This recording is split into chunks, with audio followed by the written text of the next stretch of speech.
আমাৰ এইখন ডিব্ৰুগড় খোৰাং হালধিবাৰী ২ নং শিলপুটা ডেকাআলি গাঁও শ্ৰী শ্ৰী বিষ্ণু শিৱ গণেশ আইনভনী থান। এই মহিমা মণ্ডিত আই থানখন 1997 চনতে হৈছিলে আৰু এই মহিমা মণ্ডিত আই থানখনৰ পৰাই ইয়াতে আমি বহুত দূৰ গুৱাহাটীৰ পৰা আদি কৰি আমাৰ প্ৰায় উজনি অসমৰ প্ৰায় জনা ৰাইজসকল মোৰ ইয়ালৈ আহি থাকে। এই থানখনি মই পালন কৰি আছোঁ।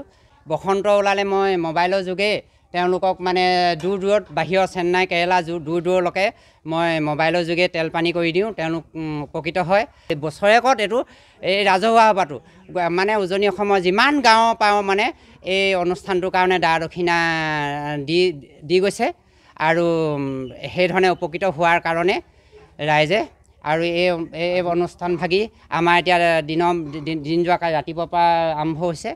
এই প্ৰায় ৰাইজসকলে চাকি বন্তি জ্বলাই সেৱা শুশ্ৰূষা কৰি গৈছে আৰু ভকতসকল আহিব। এতিয়া নাম হ'ব, নাম প্ৰসংগ হ'ব আৰু দিনৰ ভাগত নাম হ'ব আৰু গধূলি হোৱাৰ লগে লগে আমি আকৌ নিশা ভাগলৈ আমি শুকুনি প্ৰতিশোধ এই ভাওনা নাটভাগি কৰা হ'ব। এই থানতে মানে সকলো ৰাইজে উপকৃত পাইছে। প্ৰায় আমাৰ গুৱাহাটীৰ পৰা আদি কৰি চিলাপথাৰ, লখিমপুৰ, ধেমাজি যিমানখিনি মানুহ ৰাইজ এতিয়া লাহে লাহে সমাগম হ'ব। কাৰ্যটোত মানে আজি দিনে ৰাতিয়ে ৰাইজ আহি থাকিব, এতিয়া গৈ থাকিব।